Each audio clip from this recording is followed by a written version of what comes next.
up, everyone? So continuing the award season coverage, today on the channel I get to make my favorite video that I get to make every year during award season, which is my deep dive discussion and prediction on who I think is going to win Best Actress at the Oscars. I love making this particular video because year after year, time after time, the category of Best Actress is always the most exciting and interesting race to discuss and predict. Way more exciting than Best Picture or Best Actor, okay? Best Actress is always the most competitive category. And this year is no different. So I'm gonna go through all the nominees, give you my thoughts and analysis on this category, and give you my prediction as to who I think is gonna win. The nominees for the 2025 Best Actress in a Leading Role at the Oscars are Cynthia Erivo for Wicked, Karla Sofia Gascon for Emilia Perez, Mikey Madison for Anora, Demi Moore for The Substance, and Fernanda Torres for I'm Still Here. In this video, I am going to go through all of the nominees and discuss their chances of winning, what's working for them, what's working against them. Amazingly, this is one of those years where every single Best Actress nominee has some sort of negative story surrounding their film or they themselves. So yeah, I'm going to discuss all that later in the video and we'll go through each one. Then I'm going to give you some more analysis and my personal prediction as to who I want to see win the most. Then I'm going to give you my final prediction as to who I think will win the Oscar. Just a reminder, guys, Oscar voting actually closed on February 18th this year, which means as of right now, our Best Actress winner has already been selected. Her fate has been sealed. Now we play the waiting game. Oh, the waiting game sucks. Let's play Hungry Hungry Hippos. The question is, who do I think is going to be called out on March 2nd? It really is so tough to call this year. Like, as I was writing my notes up for this video, I kept changing my mind on who I was going to predict as the winner. Like, I just kept going back and forth. And that's because the race genuinely is that close, okay? It's like the width of a hair. But at this point in the race, I will say that we have three contenders who are vying for the win. They are Mikey Madison, Demi Moore, and Fernanda Torres. I can see a pathway for any one of those three to win. Before we dive in, I just want to say I am so happy that Mikey Madison won the BAFTA last week. Not only because I've been wanting to see Mikey Madison collect an award for her amazing performance in Anora, but her winning at BAFTA really has shook things up. If she hadn't won at BAFTA and Demi Moore just continued her sweep, then this would be a much shorter and much less interesting video because the trail for Demi Moore would be clearly lit for her to win the Oscar. But now that Madison has won at BAFTA, we do have an actual race for the Oscar. This year is a bloodbath for Best Actress, okay? It is going to be a nail-biting finish until they announce the name from the envelope. It's a more nerve-wracking outcome than Best Picture this year. And I'm so glad that once again, this is another year where the race of Best Actress isn't so easy to call. Because it's so boring when it's a sweep in every acting category, and right now, it really does feel like our winners are locked in for all the other acting categories with Adrian Brody, Zoe Saldana, and Kieran Culkin. But with lead actress, it is still a three-way race. It really could go to any one of those three. But just in case some of you are wondering, we do have to ask for argument's sake, is there a possibility that the other two contenders, Cynthia Erivo or Karla Sofia Gascon, could pull off a surprise win at the Oscars? At this point in the race, it would be very unlikely to see either Cynthia Erivo or Karla Sofia Gascon surprise and win on Oscars night. But just for argument's sake, I will make a case for them. Karla Sofia Gascon has essentially zero chance of winning the Oscar. Like, I know Emilia Perez did very well with its Oscar nominations tally. It got 13. That was before the scandal, which we'll get into in a second. And I know that Karla Sofia Gascon has placed at all the precursors, Critics' Choice, Golden Globe, BAFTA, and SAG. But yeah, while she did manage to win Best Actress at the Cannes Film Festival, she did have to share that with three of her co-stars, and she also hasn't picked up any significant precursor wins anywhere. Now, as for the backlash that's been surrounding Karla Sofia Gascon, for those of you that have been living under a rock, in the last few weeks, Karla Sofia Gascon has come under heavy fire for old tweets that have surfaced that were racist, Islamophobic, anti-Semitic, basically just problematic in general. There was just a lot of hateful rhetoric on her social media, which wasn't all that long ago. It was in the last 5 years, most of it. But yeah, these tweets became very public. It made the news cycle. Oscar voters were very aware of this scandal, so no one's going to be voting for Karla Sofia Gascon. I mean, to be fair, I don't think Karla Sofia Gascon ever had an actual chance of actually winning the Oscar, but after all this controversy came out, it essentially buried her in concrete. But I will say, the win for Karla Sofia Gascon is the nomination itself. She is the first openly trans person to ever be nominated for an Oscar in any acting category ever, okay? She's already made history, okay? That is the victory for her. Nobody can take that away from her. She has opened the door for other trans actors in the future to walk through, okay? She's already broken that glass ceiling. The sad thing is, though, that even though her nomination was groundbreaking, it will forever be marred with the association of all these controversial tweets coming to the surface. So yeah, I will say that the nomination is the win for her, and I would say Karla Sofia Gascon is the least likeliest person to win in this category. What about Cynthia Erivo? Is there an argument for her? Well, she has placed in all the significant precursors. She's also in a film which overperformed at the Oscars. Wicked ended up getting 10, which was more than most people were predicting. So the Academy clearly do like Wicked, but it did miss in some key categories like screenplay and director. For Erivo, though, it doesn't seem like there is enough evidence to suggest that she could go on to win the Oscar. However, if she did manage to pull off a surprise win at SAG, win lead actress there, then maybe there's a case that she could surprise at the Oscars, but I'm not predicting her to win at SAG. If she does somehow win at SAG, I will make another video. Also, there is a real possibility that perhaps Cynthia Erivo will be nominated again next year for Wicked sequel for Good. Those who are familiar with the Wicked stage musical know that there is a lot of heavy stuff coming for her character in part 2, and perhaps she could be rewarded for a collective body of both films. We'll see how that unfolds next year, but now doesn't really feel like her time. Although it would be a wonderful surprise to see the second ever black woman win Best Actress in a leading role at the Oscars.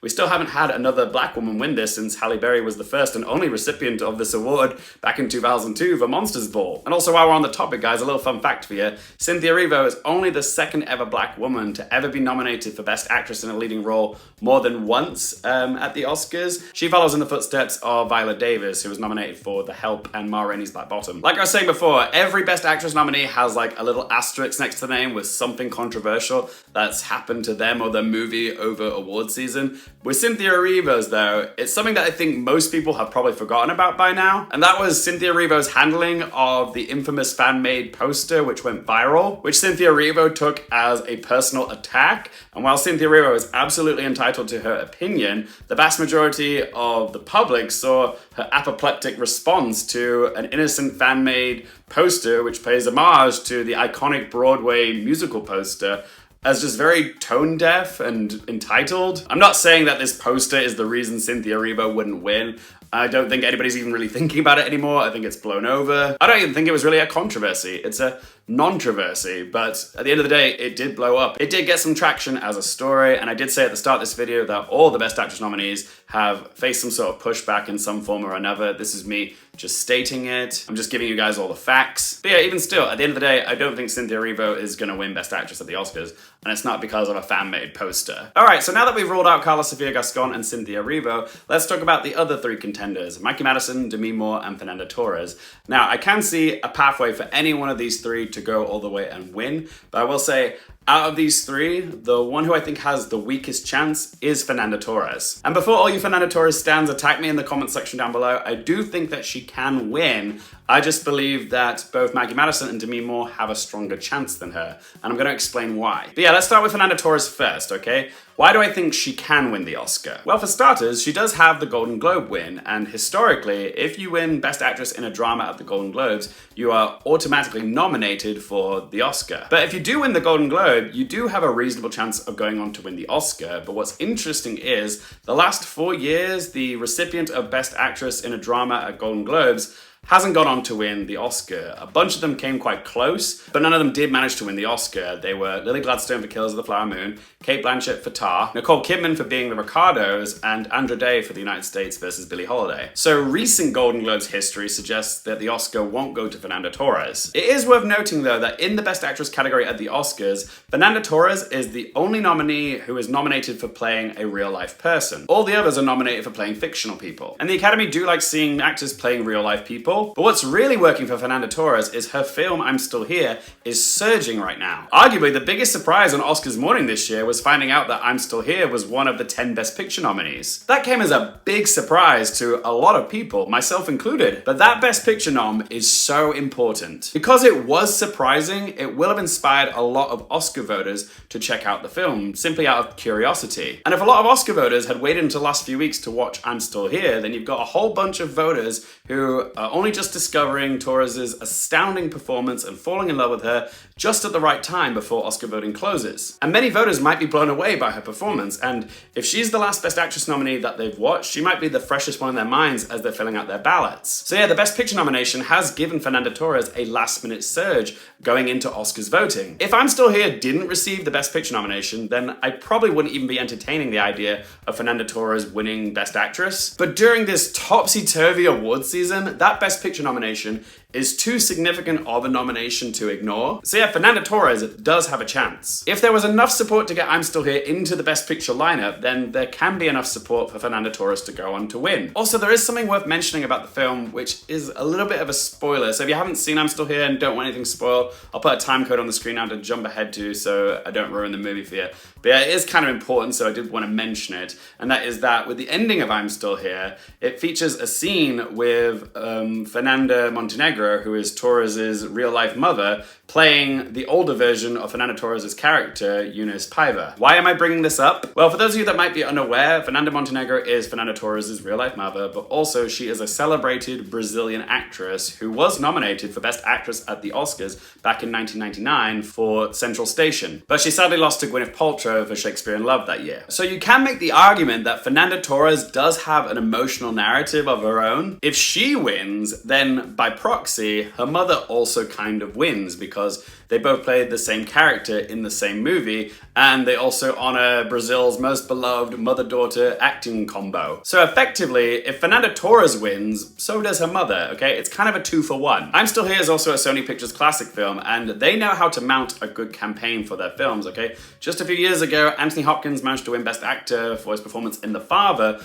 over the presumed frontrunner with the emotional narrative, Chadwick Boseman, who was going to win the award posthumously. They also managed to get Penelope Cruz a Best Actress nomination for Parallel Mothers a few years ago, which was again another Sony Pictures film. But yeah, Penelope Cruz's nomination did come as a surprise to a lot of people. There was even a point in the race that year where it felt like Penelope Cruz might pull off a surprise win because her name was featured a lot on those anonymous Oscar ballots that we see published on Variety. But yeah, in the end, she ended up losing to Jessica Chastain. But still, Sony Pictures do have a good track record with Oscar campaigns, and I know firsthand how hard they've gone in this final stretch towards the Oscars. Like, they've been really pushing I'm Still Here. Like I said in my BAFTA predictions video, I was rejected from not one, but 2 screenings of I'm Still Here because I wasn't a BAFTA voter. So yeah, they are going as hard as they possibly can in the last stretch of the race. And who knows, maybe they have done just enough to pull off a win for Fernanda Torres. You couple that with Fernanda Torres' very visible Brazilian fan base who are very vocal for her on social media, you can see the passion and support that she has behind her. I would actually go as far as saying that Fernanda Torres has a more visible and vocal fan base than Ariana Grande does. Also, with the Academy diversifying their membership in recent years to be more international,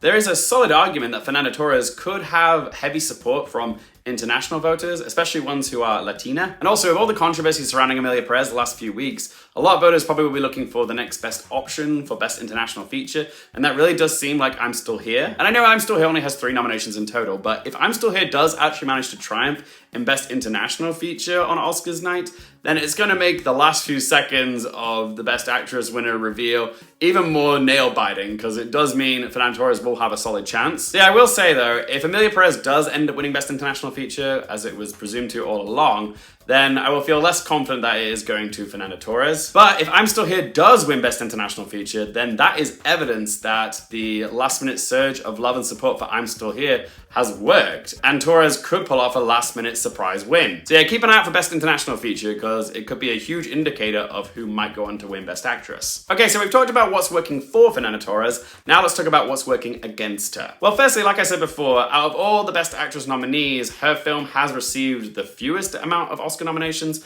I'm Still Here got 3. However, they are substantial nominations because we've got Best Actress, Best International Feature, and Best Picture. That's not to be scoffed at. That is still a solid foundation. It's just, In the game of numbers, her two closest competitors do have more nominations, their films I mean, and in more substantial categories like screenplay and director. Anora got 6 nominations, The Substance got 5. But yeah, the counter argument to that is the two actresses whose films got double-digit nominations, Cynthia Erivo's got 10, Karla Sofia Gascon's got 13, they're the two who seem the least likeliest to win this category. So yeah, the number of Oscar nominations that your film has doesn't always matter, but having a lot of nominations is always a good thing because it implies that there is a lot of general love and respect for the film that you're in, so it can help. Another thing that's worth mentioning is that when we look at the previous recipients of Best Actress at the Oscars, we do notice that they are typically drawn to bigger performances. The last 3 winners at the Oscars were Emma Stone, Michelle Yeoh, and Jessica Chastain, and all 3 of their performances did feel quite big. They all had like a bold theatricality quality to them. Something that I would say that Demi Moore's performance certainly has as well, as her character Elizabeth starts to age. Not sure I can say the same thing about Fernanda Torres' performance. She is playing a real life person, Eunice Piver, and it's a very naturalistic, grounded, and believable performance. Granted, she does have some scenes in the film where she does display the emotion, but overall I would say it's a very understated performance. It's incredible acting, but is it the type of acting that the Oscars would acknowledge? I'd argue that Fernanda Torres' performance is the most nuanced of all the 5 nominees, but with the Oscars they do typically gravitate towards the bigger, showier performances. You know, where they can really see the acting and the transformation. Just look at last year's Best Actress race with Emma Stone versus Lily Gladstone. Lily Gladstone's performance was very measured, understated, and subtle, whereas Emma Stone's performance was a bit more showcasey. So yeah, just looking at last year's case, the bigger performance triumphed over the quiet, more nuanced performance. However, I will say it is still possible to win with a more quiet, stoic, subtler performance. A great example of this is just a few years ago when Frances McDormand won for Nomadland. But bear in mind, Frances McDormand did have a bit of an advantage that year because she was in the Best Picture frontrunner that year. So yeah, while Fernanda Torres would be an inspired choice for the win, recent Oscars history suggests that they will go with a bigger performance, like Demi Moore's or even Mikey Madison's, over a quiet, more subtle performance like Fernanda Torres's. Also, there has been some controversy surrounding Fernanda Torres over this award season. Old footage of her from like 20 years ago has resurfaced of her doing blackface, I believe it was for like maybe a TV show, I'm not 100% sure. So yeah, it's caused a stir on social media. Fernanda Torres has apologized for this, and it was 20 years ago, okay, the world was a very different place 20 years ago. I'm not excusing blackface, I'm just saying you could get away with those types of things more during that period in time than you could now. But yeah, people really are scouring for the archives, trying to find any dirt they can on any of the prospective Oscar nominees just so they can try and cancel them. But in a way, I think Fernanda Torres dodged a bullet, because when her scandal came out about the old blackface footage or pictures coming to the surface, it was around about the same time that all the Karla Sofia Gascon tweets were coming to the surface, and her scandal trumped Fernanda Torres's because it was much more recent than Fernanda Torres's was. So yeah, the dust seems to have settled a little bit on Fernanda Torres, but I do wonder if it is lingering in the back of any people's minds as a reason not to vote for her. But yeah, let's see, what else is working against Fernanda Torres? Well, for one, she does technically have the weakest stats of any of the Best Actress nominees, because while she does have the Golden Globe win, she is the only one of the 5 Best Actress nominees at the Oscars who hasn't placed at every prior precursor. All the other 4 managed to do that, whereas Fernanda Torres missed at the SAGs, BAFTA, and Critics' Choice. The most egregious of these precursor snubs is the SAG snub, because it means Fernanda Torres is going to have to overcome a huge historical stat in order to win the Oscar. The stat that I'm referring to is that in the 30 years that the SAGs have been around and been a precursor to the Oscars,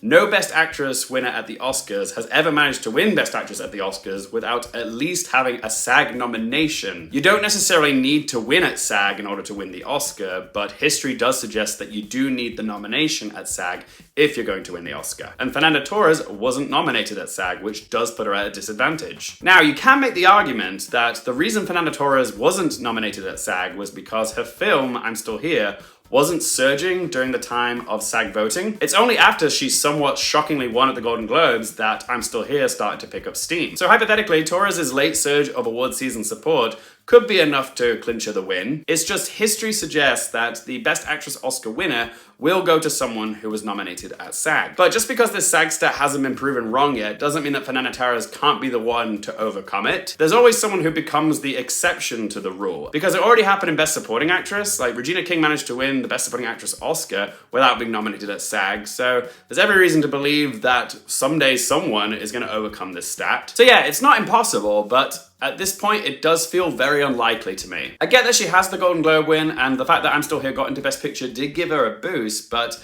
the fact that she didn't get the SAG nom, and not only the SAG nom, but the BAFTA nom and the Critics' Choice is still a massive hurdle for Fernanda Torres to overcome, okay? She has multiple stats to overcome. But if anybody could pull it off, it would be Fernanda Torres, okay? The love and support this woman has received on social media is unrivaled by any of the other nominees in this category. I tweeted the other day that I was watching I'm Still Here, and it got like 2,500 likes. That wasn't even me saying that I liked it, just that I was watching it, okay? None of my now watching tweets ever get that much level of interaction. But also, I bear witness to the full throttle campaign strategy that Sony Pictures Classics has been doing for I'm Still Here the last few weeks, okay? I've seen it with my own eyes. So I do think there is a chance for Fernanda Torres, albeit a very slim one. I can see Fernanda Torres hypothetically winning in the same way last year that I could see Sandra Hüller potentially winning the Oscar for Anatomy of a Fall, in that if Demi Moore and Mikey Madison are splitting votes, then perhaps Fernanda Torres, with this late surge of love that she and the film has received,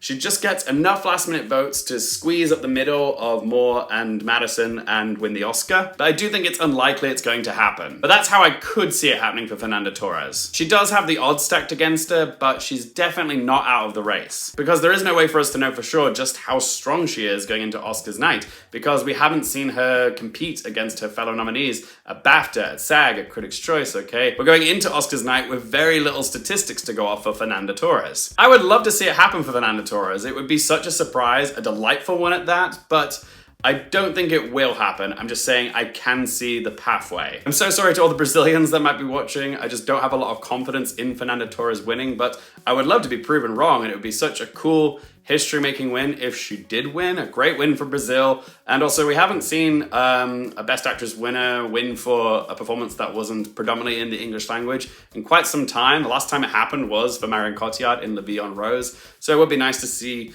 another non-English speaking performance win in this category, but I don't have the confidence to predict her here. I do think it's either gonna come down to either Mikey Madison or Demi Moore. Those are our two frontrunners. So let's talk about them now. Let's start off with Mikey Madison. What's working for her? Well, for starters, Anora, the film, did pretty well at the Oscars and the precursors in general. Anora got 6 Oscar nominations, all of which were in important categories. So you've got Best Actress, Director, Screenplay, Picture, and editing. It might not be above the line, but it is important. And also another acting nomination for Yuri Borisov for supporting actor. All of that is a strong nominations bundle. Also, Anora has showed up everywhere that it needs to this award season. Critics' Choice, Golden Globe, BAFTA, SAG, WGA, DGA, PGA, okay? It has not missed anywhere. It's also surging right now with its wins at WGA, Critics' Choice, DGA, and PGA. We're waiting to find out how it's done at SAG, but say Anora doesn't win anything at SAG, say it misses SAG Ensemble, Mikey Madison doesn't get Best Actress,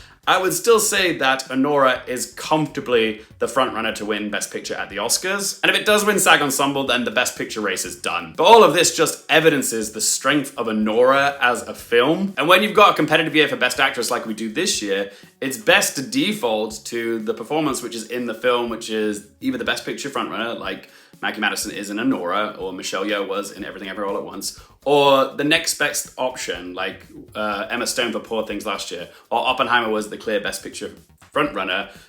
Poor Things was a stronger competitor than Kills the Flower Moon, based on it getting more nominations than Kills the Flower Moon, and also the fact that it won 4 Oscars. Kills the Flower Moon didn't win anything. But yeah, 2 years ago, the race between Michelle Yeoh and Cate Blanchett was also very close, but Michelle Yeoh was in the Best Picture frontrunner, Everything Everywhere All at Once. That gave her the edge. Because we can say with some confidence now that Anora is the Best Picture frontrunner, that does give Mikey Madison the edge. Because it is very common for a Best Picture winner at the Oscars to also win at least one acting award, like Cillian Murphy, Robert Downey Jr. for Oppenheimer last year, Michelle Yeoh and the whole cast of Everything Everywhere All at Once, and Troy Kotsur for Coda, Frances McDormand in Nomadland, and of course Mikey Madison is the titular Anora in Anora. I will say the counter argument is that just because a film is winning Best Picture doesn't necessarily mean an acting win has to come along with it. Just look at Parasite or The Shape of Water. Also, Anora has been distributed by Neon and also won the Palme d'Or at the Cannes Film Festival. Neon have had an amazing track record of not only winning the Palme d'Or in recent years, last 5 years in a row, also they have a great track record of getting those films nominated for Best Picture,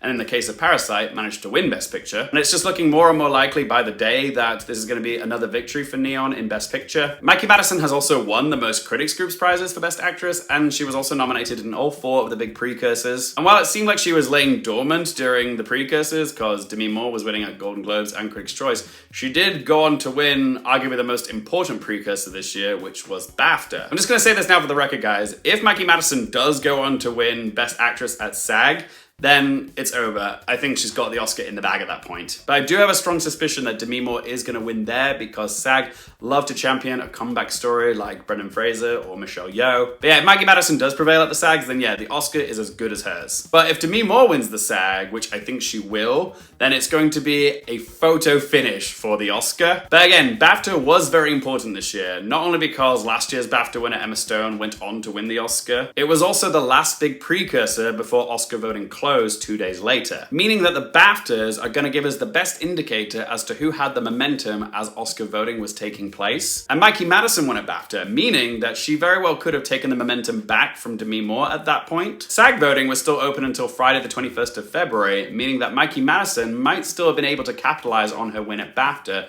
and then go on to win the SAG as well. Again, if she does win the SAG award, then I would say it's over. But I don't think it will go to Madison at SAG. I think Demi Moore will be victorious at SAG, then it's going to be neck and neck going into Oscars night. All right, so we've talked about Mikey Madison's positives. What about her negatives? I've seen some people make the argument online that because Anora is quite raunchy and there's quite a lot of sex scenes in it, that some of the older, stuffier, prudish, pearl-clutching members of the Academy wouldn't vote for her to win Best Actress. And I think that is absolutely ridiculous. For one, just last year, Emma Stone won Best Actress for playing Bella Baxter in Poor Things, who had plenty of sex scenes, and arguably her sex scenes in Poor Things were much more kinkier and unorthodox than what we see in Anora, so I think that's a really silly argument. But another thing to discuss, which is related to the topic of sex, is the minor controversy that both Anora and Mikey Madison have received over the fact that Mikey Madison didn't have an intimacy coordinator on set when she was shooting her sex scenes. Now, I want to stress right away that this was Mikey Madison's choice. She was offered an intimacy coordinator, but she felt safe and secure with Sean Baker and his wife, Samantha Kwan, that she or her co-star Mark Adelstein didn't feel the need for one. So yeah, they had the offer. They chose to not use one. And while I don't want to go in a deep dive onto this topic because it's a topic for another video, I will say it was Mikey Madison's choice, okay? I respect it. I understand why some people don't agree with it, because they think it might set a potentially bad precedent for other actresses, but at the end of the day, no laws are broken, okay? While intimacy coordinators are standard practice these days, they are not enforced by law. So yeah, she hasn't done anything wrong. Again, I don't think this is a controversy. I think it's a non-troversy and people are just trying to make it much bigger than it actually is. I don't think it is going to affect Mikey Madison's chances of winning in any way. And I guess the last thing that some might argue is working against Mikey Madison is that she is quite young. She's only 25. And we have seen in recent Oscars history that they have shown a preference towards more seasoned performers. However, the counter argument to that is I would say that age bias typically only affects young male nominees, whereas there's plenty of examples of women winning Best Actress at a young age in their 20s, like Jennifer Lawrence, Brie Larson, Emma Stone in La La Land, and Natalie Portman. They all won in their 20s. In the last 7 years, nobody under the age of 30 has won Best Actress. The youngest person to win Best Actress was Emma Stone winning her second one last year for Poor Things. She was 35 when she won. So yeah, personally, I don't think the age argument really does mean much when it comes to predicting Best Actress. But yeah, we haven't had someone in their 20s win Best Actress in like 7 years, so maybe we're overdue. But yeah, there is that argument to be made that some members of the Academy might want to champion someone who's had a long career like Demi Moore or Fernanda Torres over, say, someone who's got their first nomination for a breakout performance like Mikey Madison and is still quite young. But yeah, that's about it when it comes to what's working against Mikey Madison. All right, so we've talked about Mikey Madison's pros and cons, which leaves us with our final nominee, which is Demi Moore. What does she have working in her favor? Well, for starters, she has placed at all the precursors, and not only that, she has also won the Golden Globe, the Critics' Choice, and potentially even SAG. Also, Demi Moore's film, The Substance, did quite well on Oscars morning. It got 5 nominations in total, some in very important categories like Best Picture, Director, Screenplay, obviously Best Actress for Demi Moore, and also Hair and Makeup. So yeah, for a genre film, The Substance has done incredibly well at the Oscars. So yeah, because The Substance received those nominations, people have been and are watching The Substance, okay? That evidences that there is passion for this film and for Demi Moore's performance. Also, if there is one category where The Substance is bound to win the Oscar, it is Hair and Makeup. It is the one category that everybody collectively agrees The Substance is going to win. And we do have to take into consideration that very, very often, the winner of Hair and Makeup at the Oscars, more often than not, is paired with a performance that also wins. Think Jessica Chastain in The Eyes of Tammy Faye, Gary Oldman in Darkest Hour, Meryl Streep in The Iron Lady, Brendan Fraser in The Whale. Even last year with Poor Things with Emma Stone, but more so with Willem Dafoe and the prosthetics that he was wearing. They like transformational makeup, and they like rewarding the actor who transforms into their character. And boy, does Demi Moore's character, Elizabeth Sparkles, transform in this movie. So yeah, if and when The Substance wins Best Hair and Makeup at the Oscars, it is going to make a lot of people watching the Oscars think, is Demi Moore going to come along with this win? Then there's Demi Moore's narrative, and it's a good one because you've got this 5-time Razzie-winning popcorn actress making this glorious comeback in a challenging role which they were previously denied the opportunity to play, and absolutely shines in the role. We've seen the whole discarded star of the past make a glorious return and then go on to win the Oscar with Brendan Fraser, Michelle Yeoh, even Ke Huy Quan. We love a comeback narrative, and Demi Moore was a big star in the 90s, and in recent Oscars history, we have seen a lot of stars who were quite big in the 90s and early noughties finally being honored with Oscars. So I think Leonardo DiCaprio, Brad Pitt, Matthew McConaughey, Sandra Bullock, Joaquin Phoenix, Will Smith, Brendan Fraser, and you could even make an argument for Michelle Yeoh. They've all been championed in like the last 10 years or so. So there seems to be this trend of honoring the blockbuster stars of the past now with Oscars. It's almost like a little thank you for their contribution to cinema. Also, something that has helped Demi Moore out is the acceptance speeches that she's been given at the Golden Globes and Critics' Choice.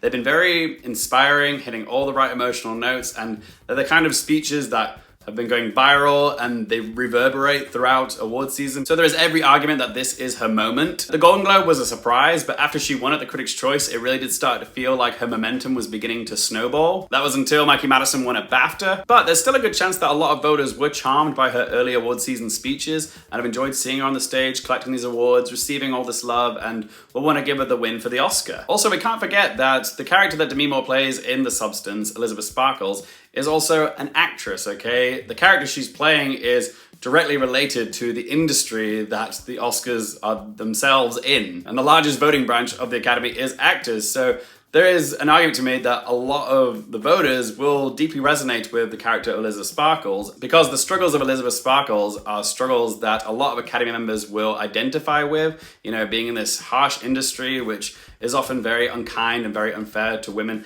as they get older. It's very evident that there's fewer roles and opportunities for women in this business, in this industry, as they get older. So a lot of voting members, older voting members, will probably see themselves in the role of Elizabeth Sparkles in some way. That could be a very influential factor as to why some people vote for Demi Moore. All right, so what about her negatives? What's working against Demi Moore? Well, I would say the biggest issue for Demi Moore is that she did lose the BAFTA to Mikey Madison, and in recent years, the winner of the BAFTA Best Actress has been the deciding factor of who's going to go on to win the Oscar. And I know what some of you are going to say, but Cate Blanchett won the BAFTA but still lost the Oscar. I just want to stress though, that was the year that Michelle Yeoh won Best Actress at the Oscars, but Michelle Yeoh had an advantage of being in the Best Picture frontrunner. And also, the Everything Everywhere All at Once sweep at SAG before Oscar voting closed gave her a massive boost going into Oscars night. The other downside for Demi Moore is something that I already touched upon with Mikey Madison, is that when you have a race that is this close and is this competitive, it is easiest to default to the film which is the Best Picture frontrunner, and that is Anora. So Mikey Madison does have an edge over Demi Moore. And I know The Substance did quite well as Oscar nominations, but Anora still did do better, okay? It got one more, and in significant categories, it got editing, which is key, and it got another acting nomination for Yuri Borisov. That's another thing to mention. If Demi Moore's co-star, Margaret Qualley, had secured a Best Supporting Actress nomination, that would have helped her, because indicates that, you know, The Substance is a really celebrated film when there's multiple acting nominations. But that's one more thing that Mikey Madison has that Demi Moore doesn't, that she has a co-star that's also nominated for an Oscar, and that's Yuri Borisov in supporting actor. Again, that just bolsters her up a little bit more. But of course, the other thing that's working against Demi Moore is genre bias, okay? Tale as old as time. By all accounts, Demi Moore's Oscar nomination for The Substance is a miracle in itself. Oscar nominations for performances in horror films are incredibly rare. Like, arguably, the last time it happened was Daniel Kaluuya getting a nomination for Get Out, and the last time we saw someone win for a horror performance would be Anthony Hopkins and Jodie Foster in The Silence of the Lambs back in 1992, and the year prior to that we had Kathy Bates win for her performance in Misery, but you can argue they were more thrillers than they were straight up horrors. The Substance, though, is an unashamedly over-the-top, satirical, bonkers body horror with gushing bodily fluids, body parts falling off, and, you know, monster Eliza Sue. Performances like this do not get nominated. So we should be so grateful for the fact that Demi Moore has gotten this level of recognition for this type of performance. And the fact that The Substance has done as well as it has this whole award season is something to celebrate, period. Okay, its turnout over this whole award season is a massive victory for genre filmmaking, but the fact of the matter is, not everybody loves body horror. Not every Academy member is going to appreciate The Substance or Demi's performance. It's gonna be too much for some people to get behind. But there is a counter-argument to the genre bias, which is that the last 2 years at the Oscars, the two winners of Best Actress, Emma Stone and Michelle Yeoh, both managed to win for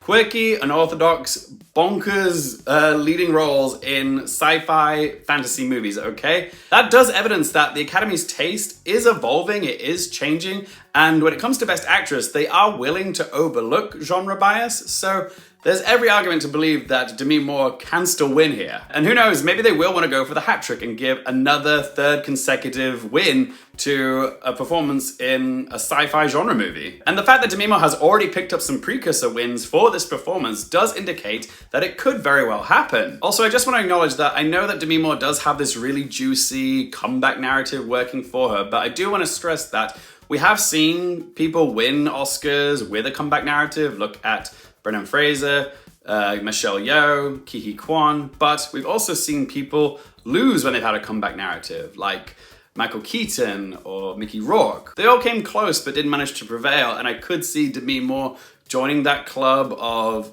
close but not quite, especially when it's for a performance that's in a film that isn't traditionally to the Academy's tastes. Also, Demi Moore herself has had something being trudged up from the past which people are trying to use against her. There was a clip of her giving a kiss to one of her co-stars on a TV show back when she was like 19, I think he was like 15 or 16. She kissed him on the lips. It's just a little peck. It is completely innocent. It is just, you know, a sweet little kiss between friends. But yeah, people are saying, oh, because she's 19 and he is like not of legal age, you know, it's inappropriate and all that. And again, this was from like, what, 40 years ago or something? So yeah, people are just, yeah, they're just trying to find anything from the past to try and, you know, take, you know, these Best Actress nominees down. And you don't see it in the Best Actor category, do you? It's always the women, which shows you just how messed up this whole world is that they feel the need to go after women more than do men. All right, so we've discussed the pros and the cons for Fernanda Torres, Mikey Madison, and Demi Moore. Now I've got to try to surmise what all this information means for the Best Actress race. This Best Actress race has never been closer. If you need proof, we only have to look at the Kalshi markets for Best Actress. I mean, look how close that gap is between them. A few days ago, Demi Moore was the frontrunner on Kalshi, but since Mikey Madison won the BAFTA, she has not only closed the gap, but also overtaken her. Right now, Mikey Madison is trading at 52 cents, and Demi Moore is currently trading at 43 cents. So while Madison does have the edge, it is still super duper close. Mikey Madison has the best odds on Kalshi at the moment. She is currently trading at 52 cents, so if we use this helpful calculator tool, if you place $1 on Mikey Madison to win the Oscar and she does win, you get $2 back. But say that you believe that Demi Moore's comeback narrative is going to be too irresistible to the Academy and you believe that she is going to win the Oscar, Demi Moore is currently trading at 43 cents. So if you put just $1 on Demi Moore to win the Oscar and she does win, you get $3 back. If you 100% believe that Demi Moore is going to win that Oscar, now is the time to trade on her. Because if Demi Moore wins at the SAGs, and there is a good chance that she will, it's going to close the gap between her and Madison even more, and you're going to be able to make less money off predicting off her after the SAGs than you would be before. But yeah, it's not just Best Actress. Kalshi has a market for pretty much everything, including all the Oscar categories. There's a lot of other races where it is really close, and I don't agree with the predicted frontrunner. Like Best Director, like it says here that Sean Baker is massively out in front, but I still think Brady Corbet can win there. And then there's International Feature, which looks like it's coming down to I'm Still Here and Emilia Perez. That's going to be close. And Best Original Screenplay, Anora has the clear lead, but is a surprise brewing with The Substance or A Real Pain. So yeah, if you are feeling confident about the Oscars and want to put your money where your mouth is, you can sign up to Kalshi using the link that's on the screen right now and also in the video description. The first 500 traders that trade 100 contracts will get a free $10 credit. Remember, this is only available to viewers who are based in the United States currently, but I do ask if you are going to gamble, please do it responsibly and set yourself limitations. All right, let's get down to brass tacks. I do believe it is going to come down to either Mikey Madison or Demi Moore. And I want to start off by saying that if it is one of those two, then either way, I win. Because I love both of these performances. Either one of them is deserving. They would both win for career-defining roles, and I think if either of them won, it's a win that will age really well. I'd be down for a tie in this category, but ties at the Oscars are even rarer than, say, horror performances winning Oscars. But yeah, what makes this particular Best Actress race even more suspenseful for me is the fact that The Substance and Anora were literally my number 1 and 2 favorite films of 2024. And me having to pick between the two of them to win an Oscar is like the equivalent of me having to pick between my 2 cats and which one I'd save from a burning building. It's brutal, okay? I just can't do it. It really does feel more emotional and personal for me to predict this category this year because it's literally the 2 leads from my 2 favorite films of 2024 duking it out for the best prize, the Best Actress Oscar, okay? This never happens or rarely happens. I kind of love it, but I also kind of hate it. It's Sophie's choice. When it comes to me picking my personal pick for this category, like I said, either way I do win, but I also kind of lose because I am going to be happy for whoever comes out on top, but at the same time, I'm also going to be a bit gutted for whoever doesn't. But yeah, gun in my head, if I had to pick one that I would rather see win over the other, I think deep down, I would personally rather see Demi Moore win over Mikey Madison, but just by a teeny tiny margin. And no, it's not because The Substance was my favorite film of 2024.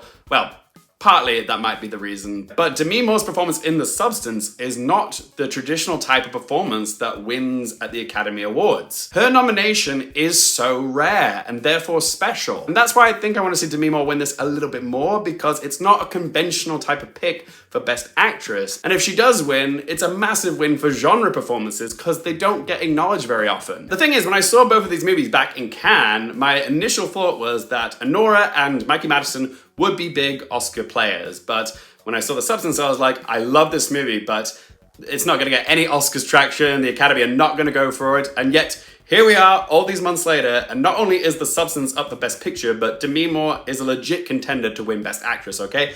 That is wild. And I do think that this Best Actress race is way closer than people actually realize. Closer than Blanchett versus Yeoh, closer than Stone versus Gladstone. Logically, I do think that Mikey Madison is probably the more likely person who will go on to win the Oscar because not only did she win the BAFTA, which was the last important precursor before Oscar voting closed, but she's also in the presumed Best Picture frontrunner, and also there is no genre bias working against Mikey Madison like there is with Demi Moore and her film The Substance. Sure, Demi Moore does have more big precursor wins than Mikey Madison, but I do believe Mikey Madison has the stronger winners package. So I think the safest pick is Mikey Madison for Anora. But I do believe there is a solid argument that Demi Moore can still win the Oscar, and I'm gonna explain to you why. The Best Actress race this year is genuinely the closest it has ever been, okay? It is like pretty much 50-50. And I know that Mikey Madison winning the BAFTA and also her being in the Best Picture frontrunner is enough to seal the deal for a lot of people, okay? They've locked Mikey Madison in to win Best Actress at the Oscars,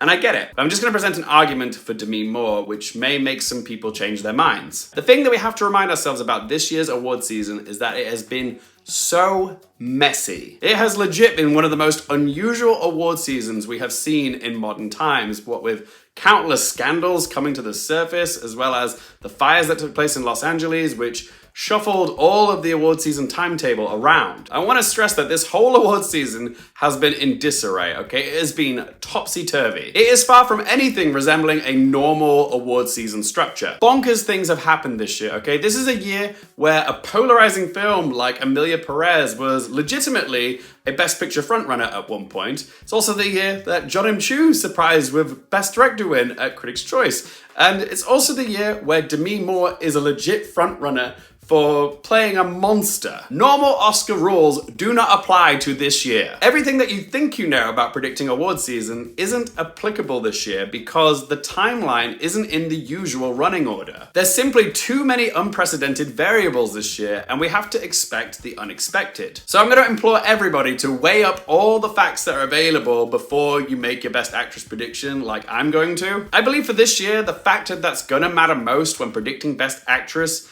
is timing. Yes, whilst narratives, stats, and momentum are important and they do play a part, when the race for Best Actress is this close, you have to look carefully at when Oscar voting began and when it finished this year. And this is why Demi Moore can still win. Let's look at the award season timetable. This year's Oscars voting took place on Tuesday, the 11th of February, okay? That was 3 days after Demi Moore was fresh off her Best Actress win at Critics' Choice. Now, bear in mind that this was the same time that the Anora resurgence was taking place with its top prize wins at Critics' Choice, DGA, and PGA, solidifying its frontrunner status. Now, it's plausible to believe that this resurgence of love for Anora did benefit Mikey Madison and gave her the last few votes to help her win the BAFTA. However, I believe that Mikey Madison was going to win the BAFTA all along because BAFTAs aren't cool and they don't honor genre performances or go for comeback narratives like Demi Moore's. But BAFTA voting closed the same day that Oscar voting began, and at that point, nobody knew that Mikey Madison had won the BAFTA. So the wind hadn't shifted into Mikey Madison's sails just yet. So I would argue because Demi Moore had just won the Critics' Choice, this being her second big precursor win,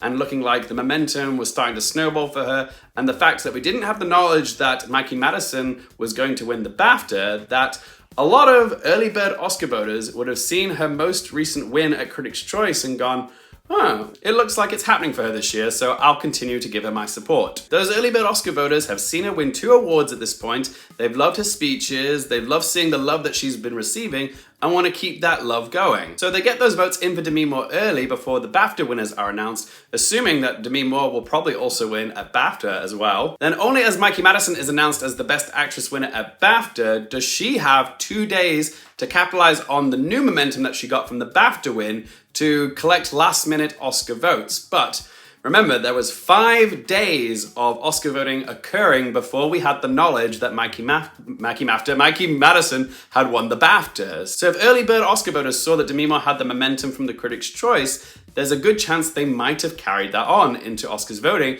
and Demi Moore might have gotten a lot of the early bird votes for Best Actress before Mikey Madison won the BAFTA. But the thing we do have to consider is that Anora was starting to show signs that it was surging the same weekend that Demi Moore won her second precursor win.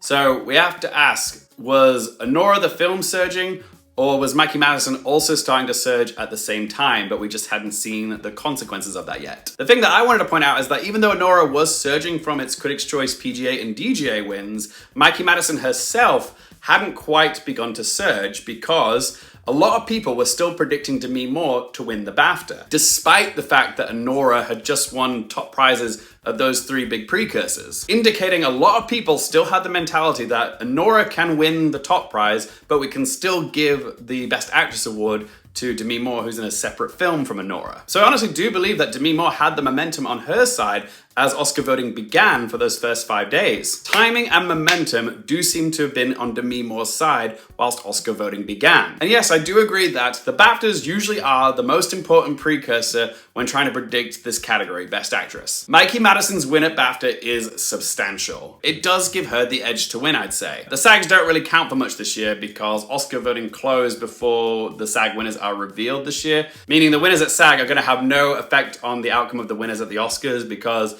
there is no more momentum to be gained from a SAG win or giving a good speech. So I do have to ask myself, did Demi Moore have an advantage over Mikey Madison in that she had the momentum from her Critics' Choice win and she had 5 extra days of Oscars voting to capitalize on her win before Mikey Madison won the BAFTA. Was 2 days of Oscar voting after the BAFTAs enough for Mikey Madison to clinch the win? And did all the Anora love that occurred at Critics' Choice, DGA, and PGA, was that enough to change voters' minds to jump ship to Mikey Madison at that point?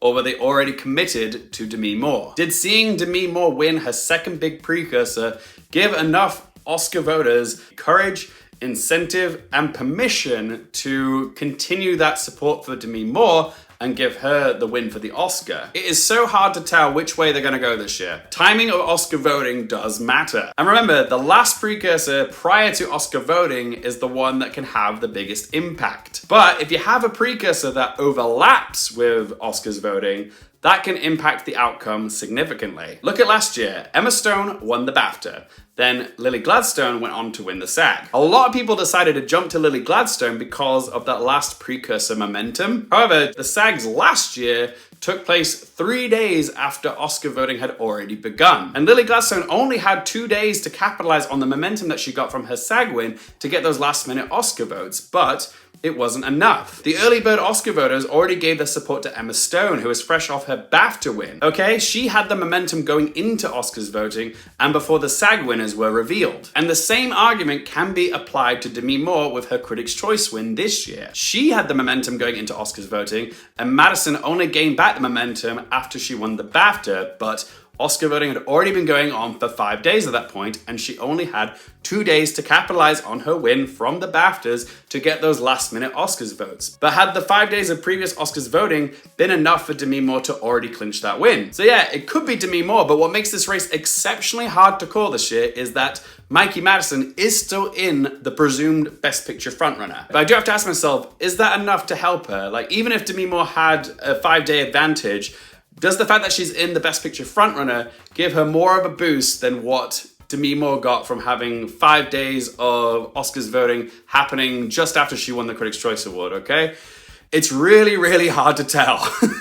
I do think that Mikey Madison has the stronger winners package, but I do also think that Demi Moore has benefited massively from this weird, out of the usual running order timeline of this year's award season, and her comeback narrative and momentum may have just crystallized at the right moment. With Oscar voting occurring so close to Critics' Choice and overlapping with the BAFTAs and taking place before the SAG voting even closes, it has presented them with an opportunity to champion a performance that they wouldn't normally champion, and they might just do it. The question is, do I think they actually will do it? You all know that I want to see Demi win that little bit more, so of course I'm going to examine all arguments and pathways for her to win, and there is definitely a pathway for her. It's just much riskier to predict her than Mikey Madison. There is definitely a pathway for both of them to win, okay? And Mikey Madison's pathway is definitely the more clearer, traditional, safer route to victory, whereas Demi Moore's pathway is most definitely the pathway less traveled, but it can still result in a win for her. I am weighing up all the factors in my head, and I am genuinely so torn on this category. On the one hand, they might just go with the stats of the Best Actress BAFTA win and the fact that Mikey Madison is also in the presumed Best Picture frontrunner. Okay, that does make the most sense. But on the other hand, the timing of the precursors and Oscars voting might have actually worked in Demi Moore's favor. And the Academy might just go for the bigger performance, the most transformative, and they might just pair the hair and makeup win with Best Actress and Demi Moore wins. That can happen too, all right? One thing to remember is that Demi Moore has had a longer career than Mikey Madison and has probably made more connections within the Academy circles who would want to vote for her over, say, a relative newcomer like Maggie Madison. But again, I just want to stress the rule about age bias seems to affect men more than it does women. And I know she has a seriously juicy narrative, but I have seen plenty of people lose with a narrative. Look at Glenn Close or Chadwick Boseman. So I kind of have to take the narrative out of the equation and ask myself, is Demi Moore strong enough to win without a narrative? Yes, I would say so. I think the performance speaks for itself. Plus, that whole getting ready for the date mirror scene has stayed with people. It's one of the most effective and powerful scenes of 2024, and it's what a lot of voters will be thinking of when they think of Demi Moore's performance in The Substance. That universal experience of looking in the mirror and not feeling good enough. That rage against the systems that make us obsessed with youth and appearance. That it boils over into self-hatred and violence against ourselves. Okay, that's powerful. It's left an indelible mark on a lot of viewers, that scene. And while I know Mikey Madison delivers a phenomenal performance as Anora and also delivers a gut-punching final scene, I do think the mirror scene from The Substance has stayed with more people. That scene alone might have made a big impression on a lot of voters. I mean, there is a chance that I'm reading way too much into all of this and that I should just go with, you know, the BAFTA Best Actress winner and the presumed Best Picture frontrunner stat, okay? That is Mikey Madison. It's just in a year with an award season as topsy-turvy and out of sync as this year, I do believe there is potential for something crazy to happen, like Demi Moore winning Best Actress. I mean, there's a strong possibility that the Golden Globe and Critics' Choice wins for Demi Moore were just a Globes and Critics' Choice thing, like it was for Angela Bassett with Black Panther: Wakanda Forever. She was another veteran actress with a strong emotional narrative. She was overdue for a win, and yet they still didn't go for it. Both Wakanda Forever and The Substance were fun, crowd-pleasing popcorn movies as well, okay? They don't always go for those types of roles. But if Demi Moore does actually win Best Actress at SAGs, then there is a lot of validity to the argument that people do want to see this happen for Demi Moore. When the race is this close, some voters may be rationalizing. They might be thinking, okay, both Demi Moore and Mikey Madison received their first ever Oscar nominations this year. The difference is Mikey Madison is 25, Demi Moore is 62. Some voters may be thinking, all right, this might be my only chance that I've got to award Demi Moore. Whereas Mikey Madison is quite young and her career is literally taking off, okay? She's gonna be a huge star now after the success of Anora. More work is coming her way, more juicy roles, probably more opportunities for her to be nominated in the future. So yeah, that is something to consider. The thing that I'm worried about, and I won't know until award season is over, is that there's a chance that Demi Moore's wins at the Golden Globes and Critics' Choice could have just given us all a sense of false hope. Those wins kind of seduced a lot of people into buying into this irresistible idea of something very rare happening at the Academy Awards, and that is seeing a performance from a bona fide body horror film winning an award for acting at the Oscars, okay?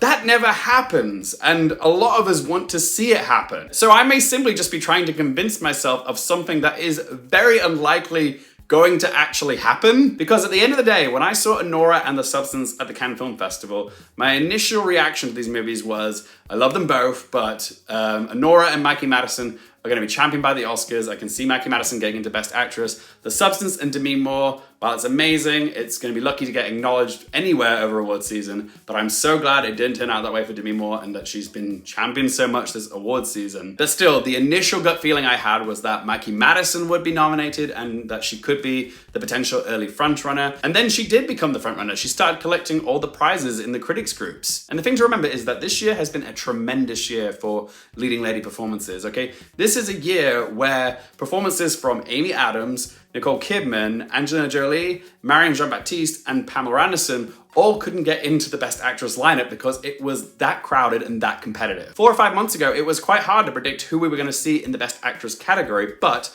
the one name that definitely felt like a lock all along was Mikey Madison. I can't say that about Demi Moore. People weren't taking Demi Moore seriously until she won at the Golden Globes and placed at all the precursors. So I do think that there's a very strong chance that Demi Moore's wins at Golden Globes and Critics' Choice was all just a smokescreen, and the victor for Best Actress at the Oscars was Mikey Madison all along. When you think about it, Demi Moore was never supposed to do this well. The fact that she has placed everywhere and won 2 precursors, maybe a 3rd with the SAG, is a miraculous accomplishment. She could very well be our Best Actress winner. But when you cut right down to the wire, Mikey Madison still has more working for her than against her. While Moore does have the more compelling narrative, there is still a few big things that are working against her. Madison's film is stronger, okay? It doesn't have genre bias working against it. Well, at least not as severely as The Substance, because yes, there are screwball comedy elements in Anora, which the Academy doesn't typically go for, but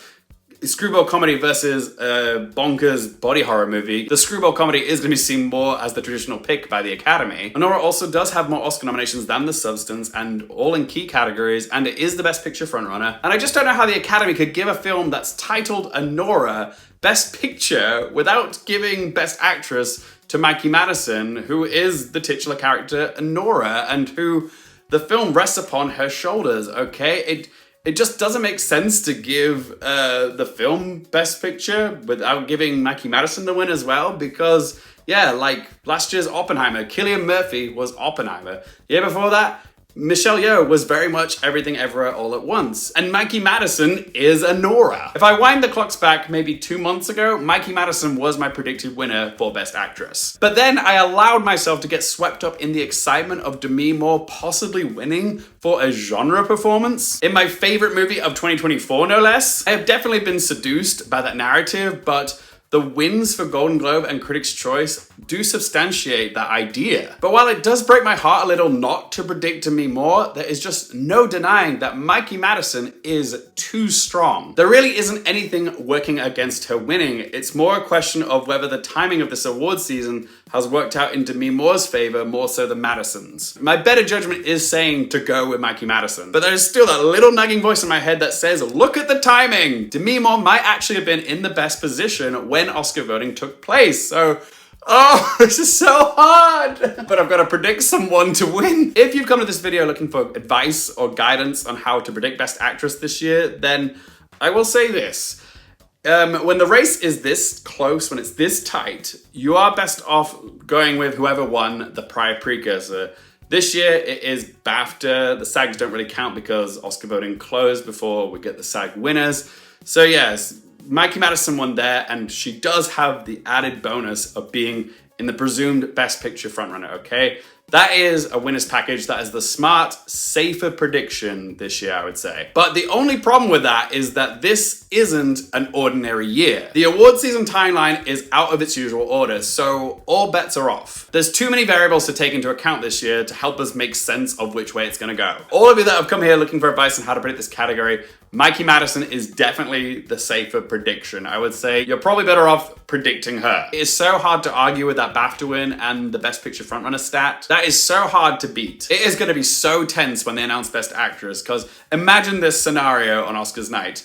The Substance wins hair and makeup. Then International Feature goes to I'm Still Here. And then Anora wins in maybe original screenplay or director, or perhaps both.